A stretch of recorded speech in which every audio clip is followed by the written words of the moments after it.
সম্মানিত দর্শকবৃন্দ, আমি আপনাদেরকে দেখাবো যেমন এই যে টিনের যে হাই রিপ, এই হাই রিপে স্ক্রু মারতে গেলে অনেক সময় ট্যাপ খায়, মানে যাতা খায় টিন ট্যাপ পরে, আবার অনেকটা সঠিকভাবে লাগে।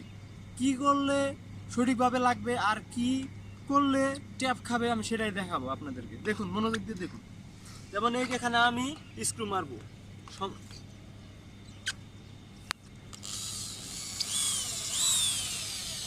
এই যে এখন হাই রিপ ছিদ্র হচ্ছে, আমি অল্প অল্প করে প্রেস করতেছি। এই যে টিন কাটতেছে, এখন টিন ছিদ্র হয়েছে, এখন আমার পার্লিনে যায় ঠেকছে। এই পার্লিনে ঠেকার সময় আমি স্ক্রু মেশিনটা এইভাবে ধরলাম, আস্তে আস্তে প্রেস করতেছি।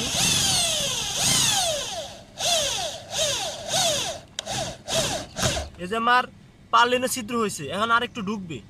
আমার এই স্ক্রুর নিচে গ্যাসকেট আছে, তো আমি এই যে আমার লাগা হয়ে গেছে, এই যেমন একদম ফ্রেশ স্ক্রু মারা হয়েছে।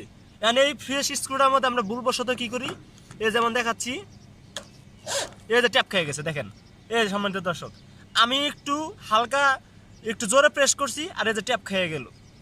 তো এই ভুলটা যাতে আপনারা না করেন সেই জন্য আপনারা আবার খেয়াল করেন, আমি আপনাদেরকে দেখাচ্ছি।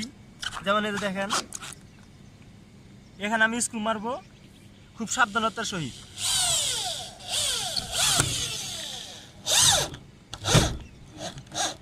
এই দেখুন, ফ্রেশ স্ক্রু মারলাম, কোনো ট্যাপ খায় নাই, গ্যাস কাটটা খালি শুধু চাপ খাইছে।